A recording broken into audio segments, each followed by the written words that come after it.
Seterusnya kita akan buat pemotongan.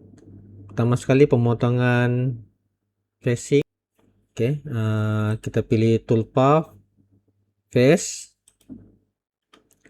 Ini kita letak nomor 1.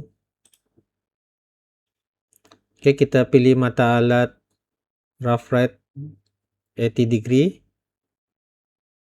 Di sini kita perlu ubah feed rate kepada 150, spindle speed 1500. Pastikan pilihan mm per minit dan juga rpm.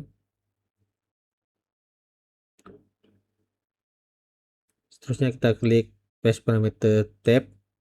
Oke, dekat sini kita letak entry amount 2 mm.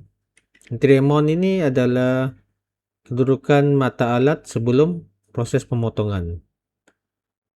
Seterusnya kita klik rough step over. Kita buat pemotongan 1 mm. Ini adalah pemotongan pada bagian depan sebanyak 1 mm. Pastikan kita klik juga finish step over. Finish step over ni kita letak 0.2. Overcut amount kita letak 0. Ini maksudnya kita buat pemotongan lebih daripada titik 0 ini. Retract amount kita letak 2 mm. Pergerakan mata alat selepas buat pemotongan 2 mm daripada jarak pemotongan tadi. Dan pastikan retract ni pun diklik stock to leave 0. Kita tidak tinggalkan bahan lebihan. Kita klik OK. Dan kita tekan backplot selected operation. Kita bagi view. Pastikan ini diklik. 4 ini display with color code, display tool, display holder dan juga display repeat move.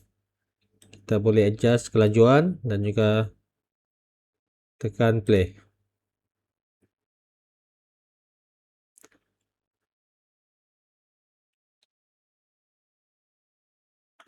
Kalau sudah OK, kita boleh tekan verify selected operation. Sebelum itu kita view isometric.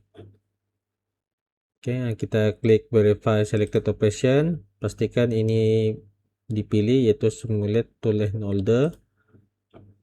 Kelajuan kita boleh set dan kita tekan play. Oke, kalau semua OK, kita tekan OK. Kita kembalikan kepada view top. Kita padamkan display operation tadi.